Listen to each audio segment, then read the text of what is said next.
얼마 전 우리를 흐뭇하게 만든 뉴스가 하나 있었습니다. 한국 조선업계 23조 규모 카타르 LNG선 100척 수주 계약 체결. 전 세계가 인정하는 대한민국 조선. 이렇게 대한민국이 세계적으로도 경쟁력을 가질 수 있게 된 것은 우리만의 원천 설계 기술이 있었기 때문입니다. 이렇게 선박뿐 아니라 자동차, 항공, 텔레비전, 스마트폰까지 대한민국의 저력을 세계에 알리고 우리의 삶을 조금 더 편리하고 윤택하게 만들어준 많은 결과물들의 시작은 바로 설계에 있습니다. 오늘은 누군가의 머릿속에 떠오른 아이디어와 생각을 실현 가능하게 한 힘, 설계에 대해 알아보겠습니다. 설계란 구조물 또는 각종 기계, 장치 등의 요구 조건을 만족시켜 합리적이고 경제적으로 만들기 위하여 계획을 종합한 후 설계 도면을 작성하고 구체적으로 내용을 명시하는 일을 말합니다. 여기서 설계 도면이란 여러 가지 제도 용구를 사용해 물체의 모양과 크기, 구조, 제작 방법 등을 정해진 규칙에 따라 선과 문자, 기호 등을 사용하여 표현해낸 것을 말합니다. 설계 도면은 국제 언어이기 때문에 언제 어디서 누구나 설계 도면을 알아보고 이해할 수가 있는 것입니다. 설계는 모든 작업의 출발이자 기반이 되는 만큼 설계가 정확하고 탄탄해야 나머지 작업들도 차질 없이 진행될 수 있습니다. 만약 설계 단계에서 조금의 실수나 오차가 있다면 바로 제품의 불량으로 이어질 뿐만 아니라 때론 사람의 목숨까지 위험하게 만들 수 있습니다. 예를 들어 크레인을 만든다고 하면 크레인 기둥에 하중이 얼마나 실리는지를 계산하고 그 하중을 견딜 수 있게 하기 위해 어떤 재료를 써야 하며 두께나 높이는 어느 정도로 할 것인지, 같은 하중을 견디며 재료를 아끼기 위해선 어떤 형상으로 제작할 것인지까지도 고민을 해야 합니다. 또 설계 과정에서 뭔가 잘못됐다면 크레인 작업을 하다가 기둥이 무너질 수도 있고 사람들이 다치는 불상사가 생길 수도 있기 때문에 과학적이고도 정확해야 하는 것이 바로 설계 작업입니다. 설계는 이렇게 크레인을 만들 때나 선박, 항공, 건물, 구조물뿐 아니라 스마트폰, 물류이송 컨베이어, 엘리베이터, 에스컬레이터, 자동화 설비, 검사 장비 등 우리 일상과 산업 전반에 걸쳐 필수적으로 사용되고 있습니다. 그렇다면 이 설계 기술은 대체 언제부터 이렇게 쓰여오고 있는 것일까? 많은 전문가들은 기원전 1000년경에 세워진 솔로몬의 석조 신전, 그리스의 유명한 건물의 건설에도 이미 도면이 사용된 것으로 추측하고 있습니다. 다만 이때까지만 해도 지금처럼 정교한 설계 도면 없이 그저 양피지에 건물에 대한 아이디어를 대강 그린 후 설계자가 공사 현장에 직접 가서 기둥과 밧줄을 이용해 치수를 결정해 작업을 했다고 합니다. 그러다 1500년대 종이가 본격적으로 보급되기 시작하면서 섬세한 설계 도면을 그리고 수정 보완할 수 있게 되며 설계 기술 역시 한 단계 더 발전할 수 있었다고 합니다. 그러다 다시 1980년대 이후 컴퓨터가 대중적으로 보급되기 시작하면서 컴퓨터 시스템으로 설계 도면을 그리게 됐으며 2D 도면의 CAD 프로그램에서 점점 3D 프로그램인 UGNX, 솔리드웍스, 프로이, 카티아, 인벤터 등으로 다양한 발전을 하고 있습니다.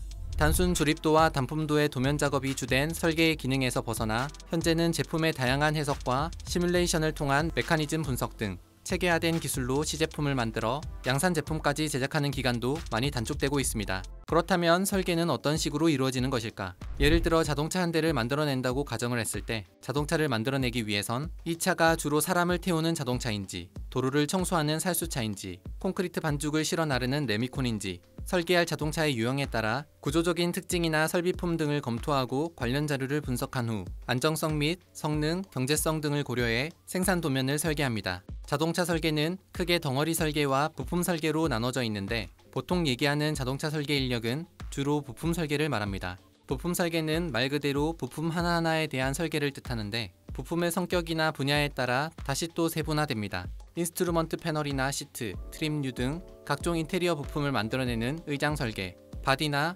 범퍼, 미러, 가니쉬 같은 외장 부품이나 도어 후드 등 무빙 관련 부품을 만들어내는 차체 설계, 오디오나 램프, 계기판 클러스터, 배선 등 각종 전기 전자 부품을 만들어내는 전장 설계, 서스펜션, 프레임, 브레이크 시스템, 휠, 연료 탱크 등을 만들어내는 샤시 설계, 엔진, 트랜스미션 등 구동 관련 부품을 만드는 파워트레인 구동 설계 등으로 나뉘어져 있습니다. 이렇게 각 설계팀이 설계를 하여 도면을 작성하면 개발 구매 부서에서는 이에 필요한 부품을 구하거나 개발을 하고 프레스 부서에서는 이에 맞게 금형을 제작해 시제품을 만들어 봅니다. 여러 가지 테스트를 해보고 문제점이 발견되면 다시 설계자가 설계를 수정하고 보완하는 작업을 거치게 됩니다. 설계란 이렇게 나 혼자 생각해서 뚝딱 도면만 만들어내는 것이 아니라 제품의 전체 공정이나 설비에 대해서도 파악을 하고 있어야 하며 다양한 부서들과도 유기적으로 연결돼 긴밀하게 협의를 해야 하는 것입니다. 설계 기술자를 필요로 하는 곳은 자동차 분야에서부터 기계 분야, 선박 항공 분야, 전기전자 분야, 엔지니어링 분야, 건축 분야, 바이오 분야까지 안 쓰이는 곳이 거의 없을 정도로 다양합니다. 또한 앞으로도 계속 리모컨처럼 간단한 원리를 이용한 소형 제품의 설계부터 복잡한 기구물들이 일목요연하게 움직이는 자동화 라인 같은 거대한 시스템까지 그 영역은 무궁무진할 것으로 예상됩니다.